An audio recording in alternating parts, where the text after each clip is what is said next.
자, 그럼 이제 시작해 봅시다. 어 학부학생들 지금 답사 중이죠. 예. 어제 출발했으니까 오늘 2 일차, 답사 2 일차네요. 예. 경주의 날씨는 어떤지 모르겠네. 답사 재밌어요? 예. 어쨌든 오늘 이 강의는 사학과 학생들이 이제 답사를 간 관계로 강의실에서 진행하지 않고 여기 이제 비대면 강의로 유튜브 송출을 하겠습니다.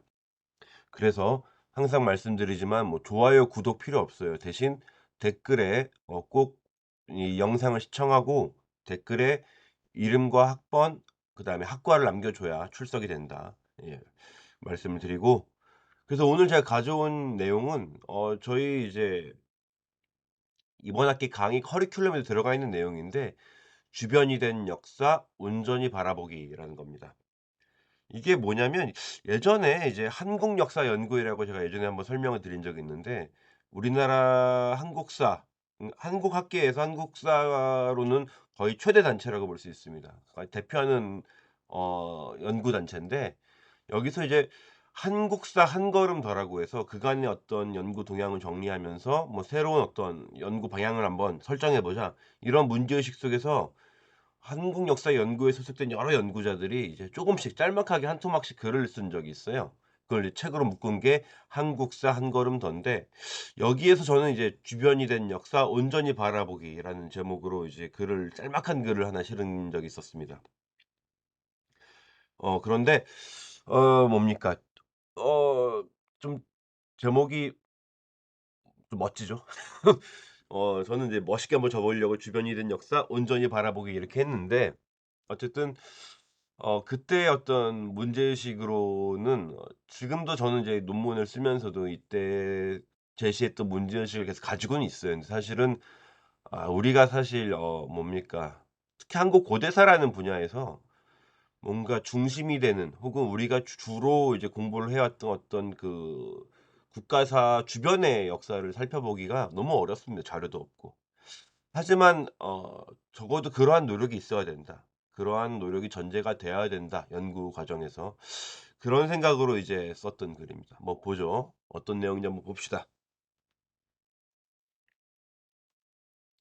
자, 먼저 논쟁에 논쟁에서마저 배제된 역사의 조연들이 있습니다. 지난번에 설명을 했죠. 저희가 이제 그 역사란 무엇인가 그걸 읽으면서 한번 얘기를 했었는데, 해방 이후 한국 역사학계는 사실은 단 한 번도 이 국민국가 역사에서 벗어난 적이 없습니다. 국민국가의 역사를 만들기, 뭐 이 노력에서 사실 배제된 적이 없는 벗어난 적이 없는데, 그게 사실은 한국 역사학계 한계이기도 하고, 근래에는 그러한 장벽을 넘기 위한 노력도 진행된다, 이렇게 얘기를 드렸어요. 어쨌든 국민국가 역사의 체계적 서술을 향해 쉼없이 달려왔습니다. 그게 이제 해방 이후 한국 역사학계가 한 일입니다. 이는 이제 일국사적 시각, 즉 한국사에 입각한 국사, 한국사 체계를 만드는 과정이었던 거죠. 그렇다면 그 과정에서 한국 고대사는 뭐 했을까요? 한국 고대사도 마찬가지입니다. 한국 고대사야말로 그러한 한국사, 국사의 체계의 시작점을 설명하는 역사이기 때문에, 한국 고대사야말로 언제나 이제 그러한 국민국가 역사 만들기에 선두에 서 있었다, 이렇게 볼 수 있습니다. 흔히 이제 우리 뭐 이제 땡땡치고 한민족이라고 하죠. 한민족 역사의 시작을 이제 설명을 하는 어떤 연구 분과가 고대사인 거죠. 그래서 한민족이 어떻게, 우리 민족이 어떻게 형성되었는지 설명하는 그러한 어떤 학문 체계로서의 한국 고대사가 그러한 선두에 서 있었다, 이렇게 설명을 할 수 있습니다. 뭐 이게 옳다 그르다를 떠나서 그래 왔다는 거죠. 자, 그런데 그러한 어떤 국민국가 역사 만들기 속에서 한국 고대사의 어떤 역사상이 정립이 되어 갔는데, 그러한 역사상을 뿌리부터 뒤흔드는 사건이 한번 발생하죠. 이것 또한 지난 시간에 설명을 했죠. 동북공정. 중국의 동북공정이 있었습니다. 정확히는 동북병강 역사여 현상계열 연구공정, 이렇게 되는 거죠. 동북지역 병강, 이게 변경이라고도 할 수 있는데, 어쨌든 동북변강 지역의 동북 지역의 어떤 그 동북 지역이죠. 예. 동북 지역의 역사와 현상에 관한 연구 공정이라고 보시면 됩니다. 이게 뭐냐면 지난번에도 설명을 드렸지만, 오늘날 동북 삼성 일대의 역사, 지리, 민족에 관한 여러 문제들을 집중적으로 연구한 거다. 예. 그러한 연구하는 프로젝트다. 이렇게 설명을 드렸어요. 무슨 말이냐면 이 어쨌든 중국의 역사관이라는 게 그렇습니다. 오늘날 현대 중국의 역사관은 중국 영토 내에서 일어난 현대 중국 영토 내에서 일어난 모든 역사는 중국의 역사다라는 관점이에요. 그죠? 그렇기 때문에 이 동북 지역, 지금의 동북 삼성이죠, 중국의.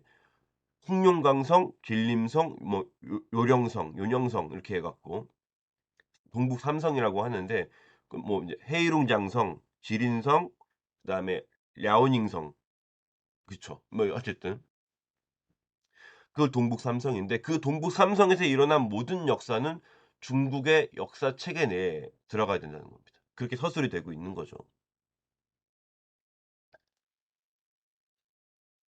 죄송해요. 제가 아직 감기가 안 났어요. 목이 너무 안 좋아요.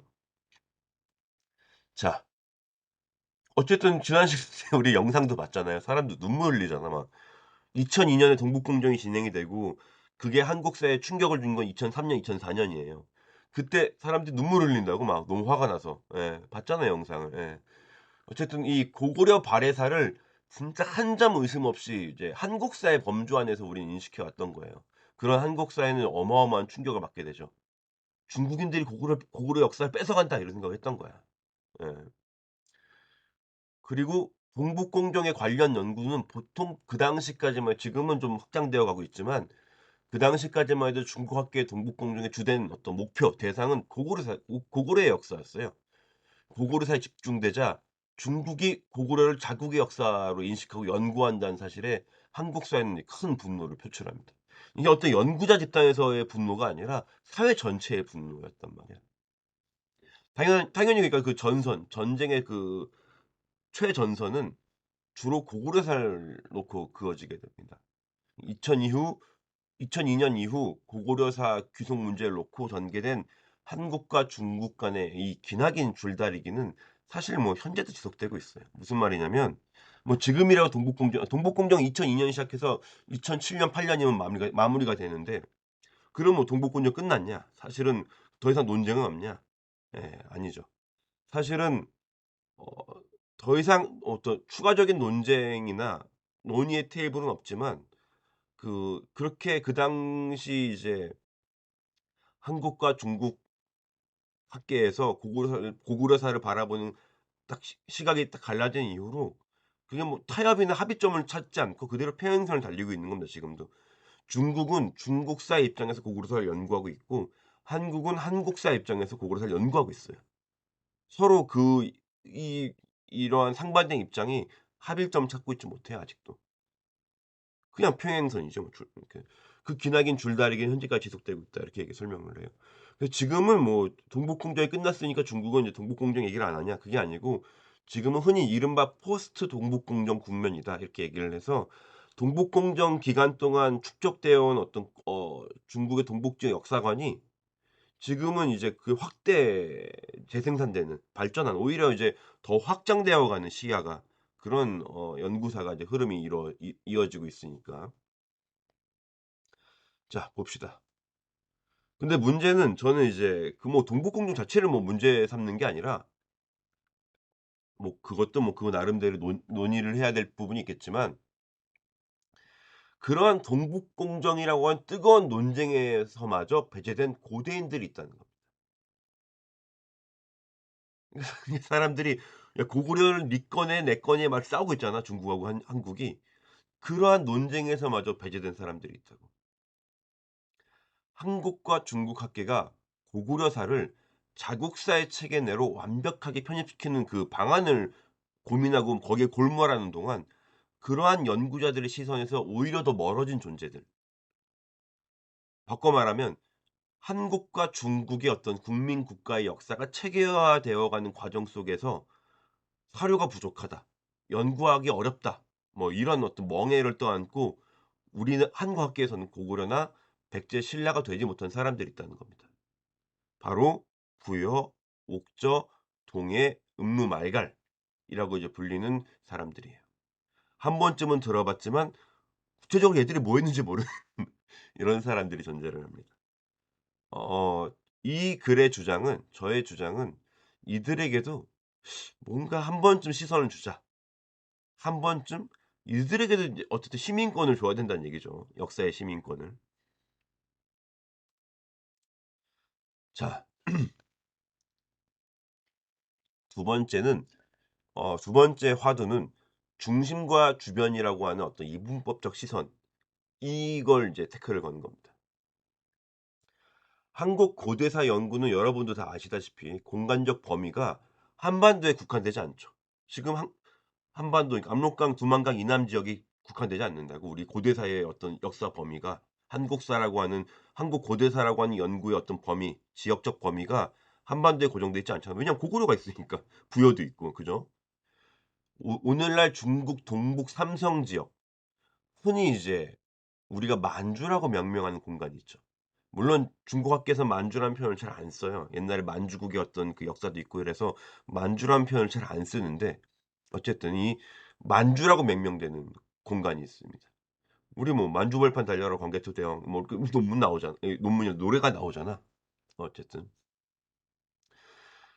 그 삼국지 위서 동의전, 다음 시간에는 이제 이 삼국지 위서 동의전이라는 사료를 좀 설명을 할 텐데, 여기 이 3 세기 중엽의 서술 역사 인식이에요. 3 세기 중후엽 이때 역사 서술인데, 이 삼국지 위서 동의전에 등장하는 세력에는 부여, 옥저, 동해, 음루라는 이름이 등장을 해요. 무슨 말이냐면 이들은 모두 기원 후 3 세기 무렵 고대 한반도와 만주를 누볐던 이름들입니다. 사람들이 존재를 했죠. 하지만 이들은 한국 고대사라는 무대 위에서 그다지 주목받지 못한 채 주변 혹은 변경으로 밀려나 있습니다. 연구의 범위에서 밀려나 있다고. 그렇다면 이들이 왜 연구에서 배제가 되었을까? 혹은 연구자들의 시선, 주목을 끌지 못했을까? 이 생각을 좀 해 봐야 되는데, 중국의 동북 삼성 지역과 한반도에 걸쳐 존재했던 부여, 고구려를 비롯한 여러 고대 국가의 역사가 언제부터 정말 근대 역사학, 우리 그때 근대 역사학 배웠잖아요. 랑케 이후 이제 프로이센 학파가 정립한 어떤 실증주의, 실증사관 얘기를 했었죠. 그 인제 그 근대 역사, 그 근대 역사학의 체계적 혹은 누군가는 과학적이라고 얘기하는 그 방법론의 기초에서 연구가 되기 시작한 것은 사실 20 세기 초죠. 일본 정부 그 당시 식민지 시기 혹은 뭐 일제 강점기 어떻게 표현해도 좋습니다. 그 시기 제국주의 정책 속에서 연구가 진행이 됩니다. 우리가 다 아는 뭐 다 알지 못해도 돼요. 뭐 이케우치 히로시, 뭐 이나바 이아키치, 뭐 도리 류조, 뭐 어마어마한 이마니시 류, 뭐 이런 양반들 있잖아요. 그러한 어떤 식민지 시기 어떤 일제 식민사학자라고 하는 사람들. 그 사람들이 중심이 돼서 사실은 근대 역사학의 연구 방법론이 적용이 돼서 한국 고대사가 연구가 되게 됩니다. 그때 이제 제시된 개념이 바로 만선사라는 개념이에요. 만선사에서 이 만은 뭡니까? 만주죠, 만주. 선은 뭐예요? 조선이지, 조선. 한반도와 만주 지역, 이 일대를 하나로 묶어서 하나의 어떤 역사적 공간으로서 설정을 하는 그 개념인데, 이 만선사라는 개념이 있어요. 왜입니까? 왜 일본 사람들은 그 당시에 일본의 연구자들이 만선사라는 개념을 도출했을까요? 그 당시에 또 국제적 환경이 있죠. 그 당시 시대적 배경이 있습니다. 무슨 말이냐면 한반도 조선을 식민지화하는 이제 식민지화 정책에 들어가는 일본 제국주의에서는 그다음은 어디예요? 지금 뭐 이제 대만, 류큐, 조선을 식민지화했어. 그다음 단계는 어디야? 어디로 가야 돼? 만주라고. 우리 나중에 만주사변이 일어나잖아요. 예? 일본이 만주를 침략한다고. 만주국 괴뢰 정권 세우고 하잖아. 그러한 어떤 그 시대적 배경을 고려를 해야 돼요. 무슨 말이냐면 우리가 식민 지배를 할 조선과 이 만주 일대, 이 일대를 하나의 역사적 테두리 안에서 이해를 하고자 하는, 원래 그렇잖아요. 식민 지배, 식민지 침탈을 침략을 할 때 그 어느 나라를 침략해서 그 식민 지배를 하기 전 단계가 뭐냐면 그 나라의 역사와 문화를 이해하는 거잖아. '얘들이 어떤 놈들인지 알아야 지배를 한다.' 이 생각을 하는 거야. 그게 제국주의 시대의 방식이잖아. 만선사 또한 그렇게 고안이 된다고. 예. 어쨌든 이 만선사라는 개념은 한반도와 만주에 대한 일제 침탈을 학술적 측면에서 정당하기 위한 어떤 정당화하기 위한 어떤 정치적 목적의 그 원심력 속에서 개발된 겁니다. 근데 재밌는 건 뭡니까? 그런 흥미로운 점은 이처럼 일제의 정책적 지원 속에 진행된 이 만선사 연구의 주된 대상 또한 고구려였다는 거예요. 이 당시에 뭐 고구려 연구 어마어마했지 뭐 그거 있잖아요. 우리가 항상 욕하는 뭐 이케우치 히로시 진해 이제 한자로 쓰는 진해괭이라고 하는 사람. 그 정말 어떻게 보면 그 당시 뭐 실증사학의 어떤 최첨단을 날리는 양반들 아닙니까 그 사람들이. 뭐 쓰다 소우키치 뭐 이런 사람들. 이만희시 류 뭐 이런 사람들. 어쨌든, 어쨌든 그들의 어떤 주된 만선사 연구의 주된 대상이 또한 고구려였다는 겁니다. 이 만선사 안에서도 고구려를 제외한 여타 만주사 이렇게 표현할게요. 여타 만주사 그 당시의 시선에서는 이를테면 부여, 뭐 말갈, 뭐 음루, 거란 뭐 이런 애들 물론 연구가 안 된 건 아니에요. 뭐 뭡니까 저기 뭐 우리가 잘 아는 우리가 잘 알지 못해도 돼요. 항상 얘기하지만 뭐 쓰다 소우키치나 뭐 그 당시 이제 그 당시 연구자들이 대부분이 이제 이 만주에 시선을 준 사람들은 그 당시 고대로부터 존재했던 만주의 제종족에 대한 연구를 다 합니다. 자신들이 이제 알아야 지배를 한다 이거지. 그런데 사실은 고구려사만큼 집중적인 조명을 받지는 못했어요. 그렇다면 이들이 왜 주목을 받지 못했을까? 동북공정이라는 그 뜨거운 논쟁 속에서도 현대의 동북공정의 뜨거운 논쟁 속에서도 그 이전 어떤 일제의 어떤 식민지 지배, 어떤 식민지 침탈 속에서도 왜 고구려가 아닌 사람들은 주목을 받지 못했을까? 그게 사실 재밌는 지점입니다. 이들이 처음부터 큰 주목을 받지 못했던 첫 번째 이유는 역시 사료의 부족이죠. 잠시만요. 감기가 낫질 않았어요. 아니 그러니까 역사를 연구하려면 사료가 있어야 되잖아. 어쨌든 역사는 사료에 근거해서 그 시대상을 설명을 해야 된단 말이야. 사료에 근거하지 않으면 소설이라고 생각을 하니까 역사학자들은.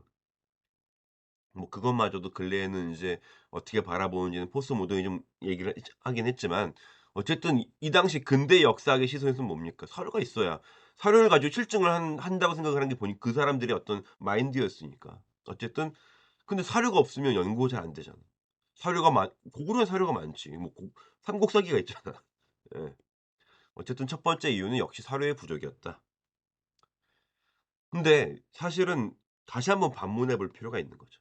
하지만 과연 이들을 뭐 부여, 말갈, 음루, 옥조, 동해 뭐 요런 친구들을 역사상 조연으로 위치하게끔 강제했던 요인이 오직 사료의 부족만이었을까? 이걸 고민해 볼 필요가 있어요. 사실 앞서 이제 거론한 여러 이름들 중에 음루를 제외한 부여, 옥조, 동해 등을 사실 한데 묶어서 개념화하려 한 시도가 있었어요. 바로 뭡니까? 한국 고대사의 어떤 고대 사상을 정립하는 데 어마어마한 역할을 했던 이병도라는 연구자가 있죠. 한국 고대사 연구라고 하는 이 책을 썼던. 물론 뭐 식민사학자라고 욕도 많이 먹지만 사실 이병도의 어떤 실증주의 역사학의 어떤 이 발자취는 어마어마한 정말 어마어마한 연구자죠. 지금도 우리가 이병도의 연구의 어떤 그 흐름을 극복했냐 쉽게 말하기 어려울 정도니까. 어쨌든 그 이병도 이 이병도 선생님이 무슨 얘기를 했냐면 한국 고대 사회를 이제 크게 이제 맥을 나눠요. 이렇게 서북 행렬 사회, 뭐 후방 행렬 사회, 남방 행렬 사회로 이렇게 구분한단 말이야. 서북 행렬 사회는 뭡니까? 뭐 낭랑부터 해서 평양 뭐 이렇게 서울 뭐 이렇게 해서 이제 이 일대인 거야. 우리가 흔히 한반도 역사의 중심이라고 생각하는 지역들. 그리고 후방 행렬 사회는 뭡니까? 뭐 함경도, 강원도 이 동네지 뭐. 남방 행렬 사회는 뭐예요? 뭐 삼한으로 좀 대표되는 마한, 변한, 뭐 진안으로 대표되는 한반도 남부 지역이겠지. 이렇게 구분을 한다고. 그래서 서북 행렬사에는 위만조 고조선, 위만조선 그다음에 이제 낙랑군 이렇게 이어지는 뭔가 문화적 선진 지역이라 생각을 한다고. 그렇게 설정을 했었다고 옛날에. 예 이병도는. 그러니까 그런 시선이 존재를 했다는 거예요. 고조선 뭐 진번의 위치는 사실은 논쟁이 있죠. 북진번, 남진번 이 설이 있으니깐. 저는 황해도 지역에 진번을 위치했었다고 보는 입장이지만 어쨌든 고조선, 진번, 진국 등 이 서해안과 남해안 일대에 위치한 세력이 문화적 중심을 이루었다고 생각을 한다고. 그리고 그 외연에 있는 뭐 함경도 뭐 그다음에 뭐 강원도 그리고 저 어디입니까? 저기 완주 이 일대는 부여, 초기, 고구려, 동해, 옥저 이런 친구들이 존재했던 그 지역은 그러한 문화적 중심의 배후지대에 속한다는 의미로 이른바 후방 행렬 사회로 분류를 했다는 겁니다. 무슨 말입니까? 사실 고구려는 논외로 치더라도 부여와 동해, 옥저의 경우에는 관련 기록이 부족하다는 것과 별개로 이미 초기 연구에서부터 문명의 배후 지역, 문명의 변경으로 간주되어 왔다는 거야. 이병도의 시선에서부터 이미. 과연 사료의 부족 때문이었을까? 아니라는 거예요. 이게 바로 중심과 주변이라고 하는 이분법적 시선 속에서 역사를 바라보다 보면 여기가 문화적 중심이고 여긴 변경이라고 생각을 한다고. 그런 시선이 들어간다는 겁니다. 사실 이러한 시선이 과연 옳은 것인가에 대한 우린 질문이 필요하다는 거예요. 그리고 또 한편으로 이병도 선생님은 이런 얘기를 하죠. 부여, 동해, 옥저를 고구려와 같은 예맥 쪽이 이제 근간을 이루었던 사회로 인식한단 말입니다. 이런 건 오늘날도 마찬가지예요. 오늘날도 이 예족 사회 혹은 예맥족 사회라고 해서 부여, 동해, 옥저, 고구려 여기 다 한 종족적 울타리라 생각을 해. 이게 뭐 지금은 정년하신 뭐 강남대학교 계셨던 저기 박경철 교수님도 그랬고 이게 뭐 고려대 김정배 교수님도 그랬고 대부분의 시선 노태돈 선생님도 마찬가지였을 겁니다. 대부분의 어떤 이 부여, 동해, 옥저, 고구려를 하나의 예맥적 울타리 속에서 이해를 했다고. 종족적 울타리 속에서. 같은 종족이라고 봤다는 거야. 그리고 이들의 역사는 언제나 고조선의 주변, 낙랑군과 현도군 등 중국 분연의 주변, 그리고 고구려의 주변이라고 하는 언제나 타율적인 문법으로 서술이 되어 왔어요. 한국 고대사에선. 그리고 물론 그 서술의 마지막은 하나같이 발전인로에 있던 어떤 고구려에게 복속 통합되는 것으로 귀결된다. 이렇게 설명을 한다. 무슨 말이냐면 이제 예맥 쪽에 이제 종족적 사회가 이렇게 크게 만주와 한반도 북부에 존재를 했고 다시 이 예맥 사회를 다시 통합하는 어떤 표상과 같은 역사가 고구려의 역사라고. 고구려의 역사는 예맥적으로 통합한 역사라고 서술을 했다고. 왜입니까? 아니 그러니까 그렇게 해야지 우리 이제 한민족의 형성이 설명이 되는 거야.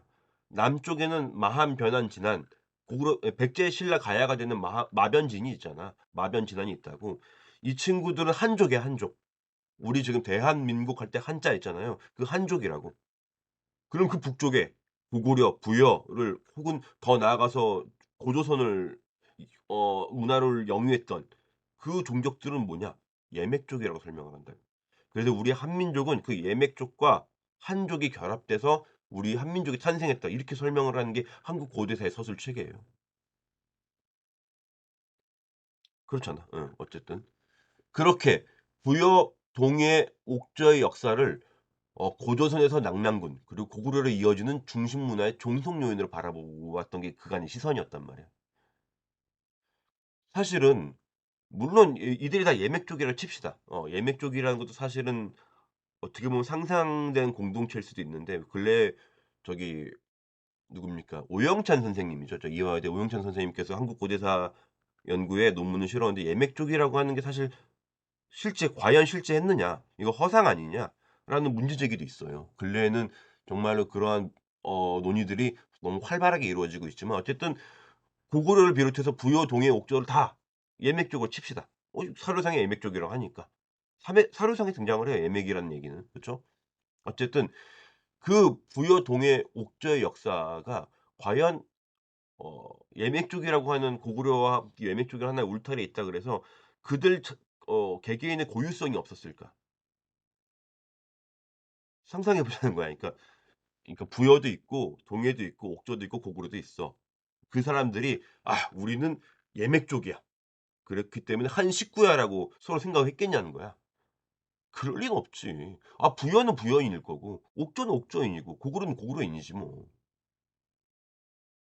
그래서 적어도 종족적 범주에서의 자신들의 어떤 뭔가 느슨한 어떤 인식은 있었을지도 모르지만 그렇다고 그들이 자신들의 정체성을 예맥족이라 생각하진 않았을 거라고. 아 고구려는 고구려인이고 부여는 부여인이겠지. 그렇지 않았겠어요? 어쨌든 그런 이 부여 동해 옥조의 역사를 고조선에서 낙랑군, 고구려에 이어진 어떤 중심 문화의 종속 요인을 바라봤던 게 그간의 시선이었고 그렇기 때문에 부여 동해 옥조 이들의 문화적 독자성이나 고유성에 관심을 기울이질 않았단 말이야. 그렇잖아. 사실은 아니 땅만 파 봐도 알잖아.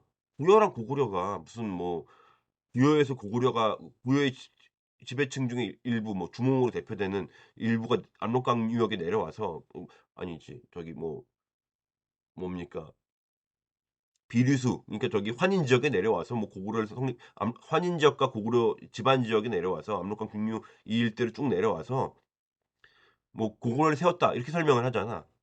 그렇기 때문에 부여와 고구려는 한 가족이다. 뭐 한 종족적 울타리다 이렇게 설명을 하잖아. 아니라고 땅만 파 보면 알잖아. 부여랑 고구려는 무덤 자체의 양식이 달라요. 고구려는 적석총이고 부여는 토광묘지 뭐. 그렇잖아. 다르다고 사실은. 좀 더 역사를 더 올라가면 고조선을 얘기할 때 우리가 흔히 고조선의 어떤 문화적 영역을 어디로 봅니까? 비파형 동검과 같이 본다고. 근데 비파형 동검이 과연 고조선 사람만 썼겠냐고. 부여가 있던 길림 지역의 서단산 문화라고는 또 다른 청동기 문명이 있잖아. 거기에서 비파형 동검이 나온다고 하더라도 그게 다 고조선의 영역은 아니잖아. 그럴 순 없잖아. 아니 비파형 동검은 내몽골 지역에서 발견된다니까. 그걸 다 고조선이 다 지배했어? 아니잖아. 그렇게 볼 수는 없단 말이야. 뭔 얘기가 왔어요? 뭐 하다 좀 넘어갑시다 어쨌든. 그래서 이제 지금의 한국 고대사 역사 서술 체계에서 부여, 동해, 옥조의 역사의 어떤 고유성을 우리가 관찰하기가 쉽지가 않다고 역사 서술에서. 예 그런 상황이에요. 특히 고구려가 이른바 땡땡치고 고대 국가로서의 위상을 확립해가는 고대 국가라는 건 사실 인제 어떤 하나의 초기 국가가 고대 국가가 됐다는 건 또 다른 얘기잖아 사실. 고대 국가라는 건 정말 우리가 생각하는 어떤 국가적 모습을 갖춘 나라예요. 그죠? 초기 국가랑 다르다고. 어쨌든 "고대 국가로서의 위상을 확립해가는 3 세기 이후부터는 문제가 더 심각해진다." 이렇게 설명을 하고 싶어요. 무슨 말이냐면 고구려가 이제 무슨 뭐 한반도 북부와 뭐 만주일 때 막 뭐 주변에 있는 애들 다 이렇게 깡패처럼 때리고 다니면서 거길 다 통합해 가잖아. 이 시기 고구려가 급속하게 세력을 팽창해 나가면서 예맥족 최강 국가로 부상을 한다고. 흔히 예맥족의 최강 국가로. 그 예맥족을 통합해 나간다고. 우리가 흔히 상상하는 예맥족을. 이때부터는 더더욱 옥저 동해 뭐 다 이제 고구려의 이제 복속이 되니까. 뭐 부여도 마찬가지고. 이들의 역사를 더욱 관찰하기 더 어려워지지. 당연한 얘기죠 그건. 무슨 말이냐면 연구자들에 의해 고구려의 역사상이 체계적으로 정립되어 갈수록 고구려의 역사가 우리가 고구려에 대해서 아는 게 많아지고 점점 그 역사가 체계화되어 갈수록 한때는 고구려와 병존하였던 한반도와 만주의 여러 종족들의 그 역사적인 주체성을 상실하거나 타자화되면서 사라져 버린다. 역사가의 시선을 받질 못해. 그렇게 음루나 말갈이 한국 고대사에서 타자화된 대표적 사례라면 부여나 옥조 동해는 그 역사적 주체성을 상실한 사례라고 볼 수 있어요. 특히 옥저나 동해는 정말로 고구려사 중심의 연구 흐름 속에서 그 정체성을 상실한 채 어떤 고구려 발전 과정의 어떤 필요 조건을 묘사가 됩니다.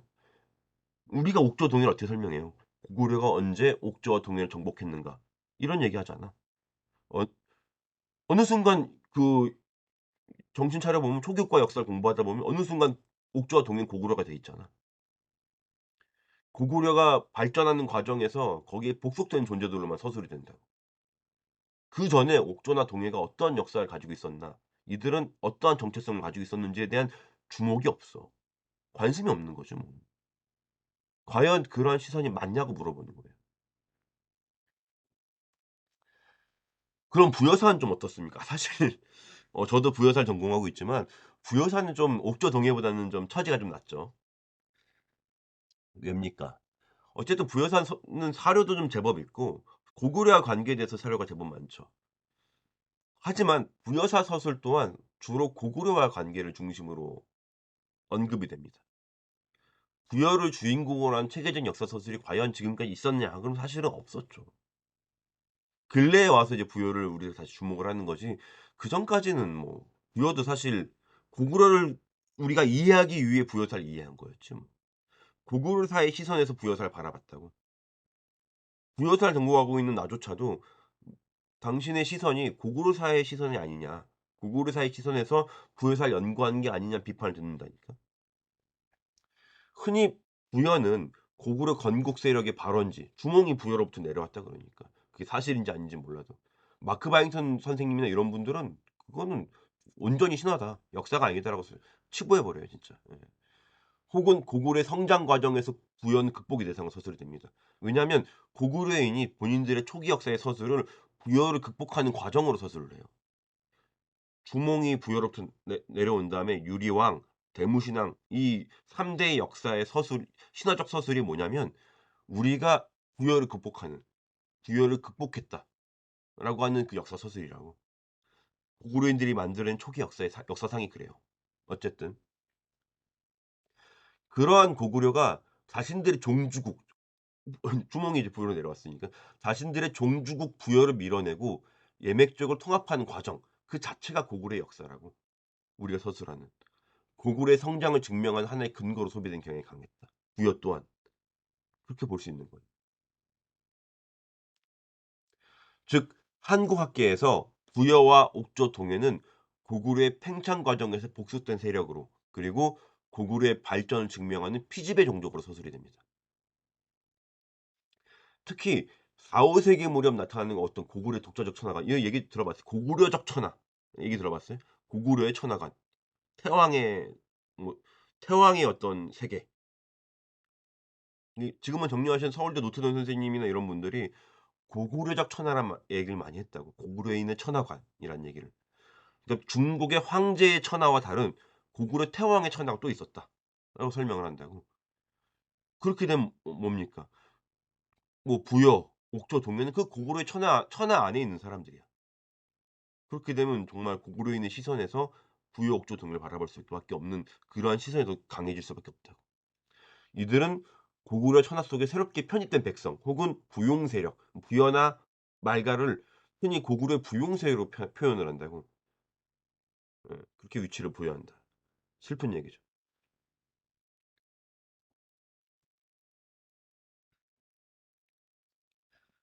고구려의 침략을 받고 복속된 이들은 예맥적 통합 국가로 발전한 고구려의 발전을 증명하는 피지배 종족으로 묘사되어 왔다.